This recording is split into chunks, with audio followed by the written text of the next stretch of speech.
What if I told you your constant fantasizing about being a published author is keeping your dreams, well, a dream? Research has shown extensive fantasizing leads to low motivation and lack of goal achievement. Basically, escapism impedes taking action in reality. Now, I know what you might be thinking, or you might probably gonna say, Tim, I'm not fantasizing. I'm visualizing my novel. I'm visualizing what it's gonna be like. okay, one question. Where's this book you've been visualizing for the last decade? Sorry, bro, but if you think that's visualization, you're living in a fantasy.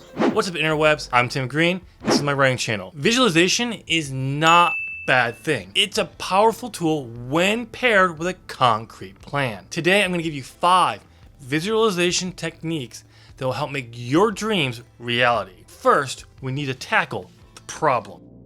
The problem with fantasizing is there is no effort to make it actually happen. It's fantasy, it's easy, that's why we live in it. And the cost is huge. Stagnation, fear, waste of time. Just sitting there thinking about how your life will or should be like gets you nowhere. And you're wasting the one commodity you get no more of: time. Trust me? I know. When I started writing novels, I believed I was the next J.K. Rowling. I would walk around my campus with an air about me because I knew I was gonna be huge.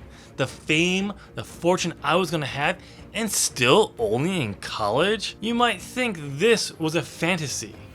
And in a way, it was, but it was actually more of a visualization. What made this a visualization was my actions. I would read every book I could find on writing, write whenever I could, all because I wanted it so bad I could taste it. And it tasted delicious. Now let's jump 7 years later, 2012.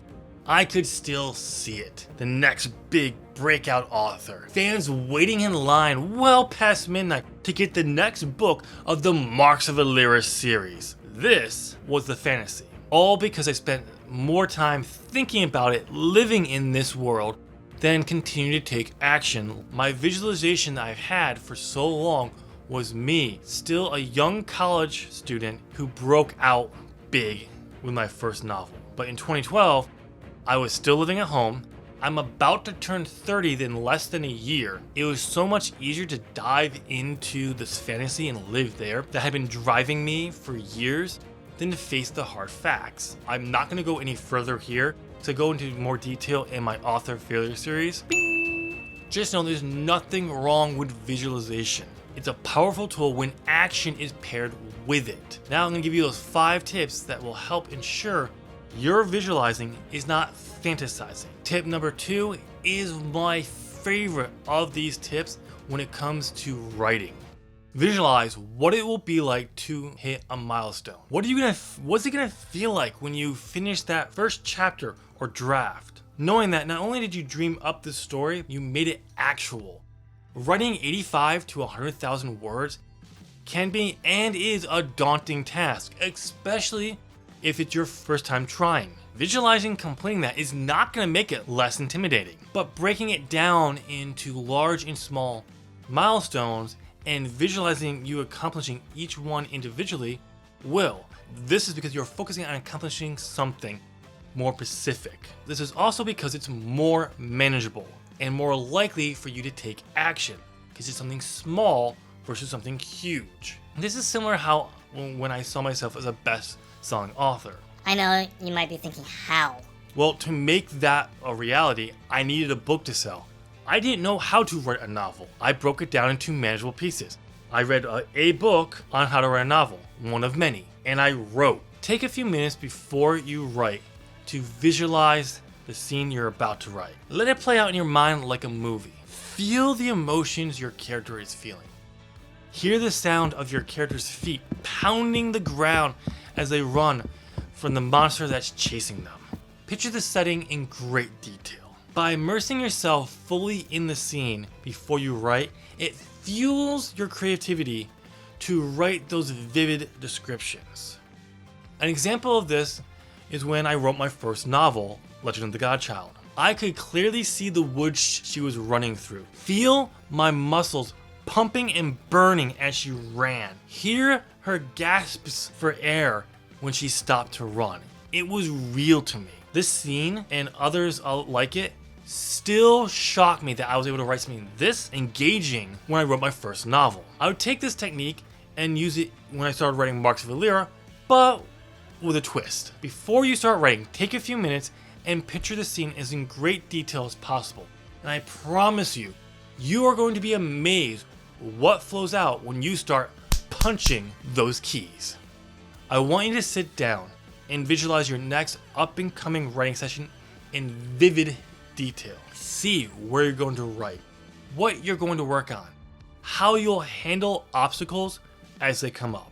Picture yourself sitting, feeling focused, ready to write as you start to punch those keys. What you're doing is you're running through various scenarios to prime your minds for the realities of writing. It's like Tiger Woods visualizing how his game in the Masters is going to play out. He accounts for the wind, the temperature, the slightest of angle of the hill he tees off 1,000 times, each one accommodating for something different, well, without ever hitting a ball. Also, when he steps up to take that first shot, he knows how he's going to hit that ball and what he's going to do based on what comes after. Take a few minutes, visualize your next writing session so you have a plan when you sit down to write. The key to a visualization is to use it as a tool, not an escape. There is a balance with actual writing time you must maintain. If you find yourself spending more time visualizing than actual writing time, it's safe to say you've crossed into unproductive fantasization. To fix this, set rules for yourself.